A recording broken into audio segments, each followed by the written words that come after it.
É bem triste mesmo, né? Assim como essa notícia que eu vou dar aqui agora, que é triste também. O presidente do TRF4, desembargador Victor Laus, assinou nesta quinta-feira uma resolução que suspende todos os prazos dos processos administrativos e judiciais das varas federais do Paraná, de Santa Catarina e do Rio Grande do Sul devido ao vírus chinês.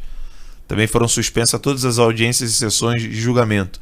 Assim, o ex-presidente Luiz Inácio Lula da Silva responde ainda a um processo em Curitiba e a ação que trata de possíveis crimes de lavagem de dinheiro e corrupção passiva atribuídos ao petista por suposto recebimento de vantagem devida ao Odebrecht a partir da compra de um terreno para o Instituto Lula e do aluguel de um apartamento em São Bernardo do Campo. A ação penal aguarda a sentença do juiz da 13ª Vara Federal de Curitiba. E assim, né, a segunda instância para Lula tem prazo suspenso por causa do vírus chinês. Caralho, hein? Aí isso suspende. Isso aí suspende. A CPMI das fake news, não. Não. Pode parar, não. Não pode parar. Agora, se o Lula vai voltar pra cadeia ou não, isso aí depois a gente vê. Bem lembrado, Marcos. Se todos os condenados de segunda instância vão ter que voltar pra cadeia, isso aí depois a gente vê. Né? Isso aí não me interessa agora. Né? Vamos esperar, deixa a crise passar. Agora, CPMI das fake news, que é um terceiro turno, que é a tentativa de derrubar o governo atual de maneira antidemocrática. Isso não pode parar. Não, a nossa agenda, as eleições, a gente não pode parar. Vamos fazer à distância.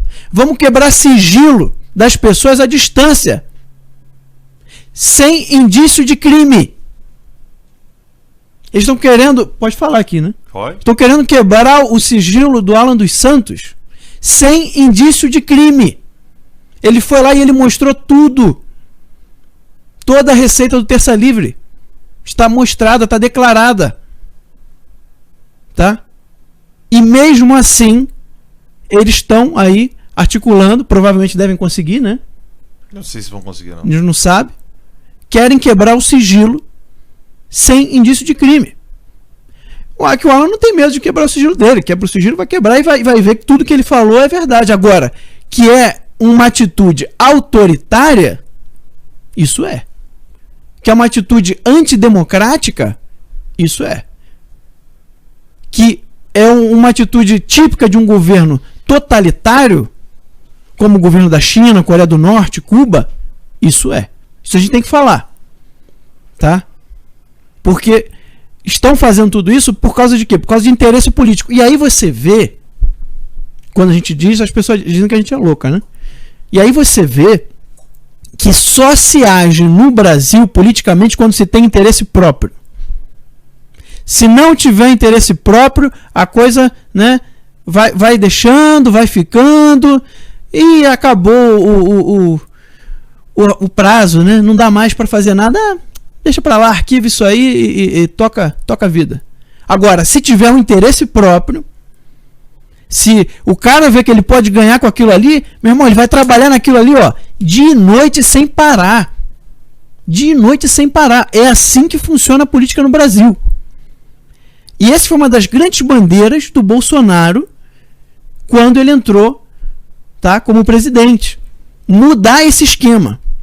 E muitos deputados que hoje estão sendo levados à comissão de ética, estão sendo punidos pelo próprio partido deles, estão contra essa lógica, que é uma lógica criminosa, que é uma lógica que só destrói o país, que não melhora em nada. Você só mantém o quê? O domínio das mesmas elites que estão há décadas no poder. E, infelizmente, o presidente da Câmara e o presidente do Senado, eles são a imagem disso que eu estou falando aqui. A imagem disso que eu estou falando aqui. O PT só trabalhou assim.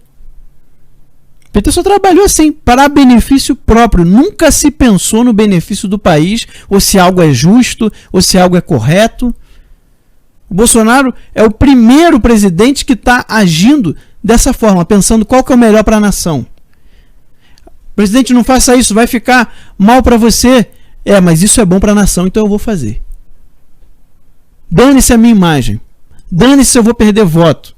Dane-se se de repente eu estou prejudicando a minha reeleição, mas isso aqui é bom para o país, então eu vou fazer. Isso é política de verdade.